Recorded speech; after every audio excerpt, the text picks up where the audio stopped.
Hi, my name is Solomon. I'm 19. I am a student of second course. My faculty is International Relations. Little about me: I'm responsible, I'm active, and accurate and hardworking. About my hobby is watching TV, reading books, and playing tennis, volleyball. I like dance. About my work, I worked as a seller. I sold their products and cleaning the shop, and I worked as waitress. There I serving clients, and I was serving food.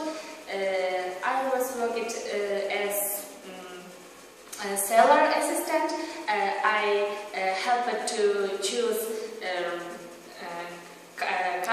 cosmetics and sold cosmetics, and that's all. And I hope we will work together, and I hope that you will choose me, and I promise that I will a good worker.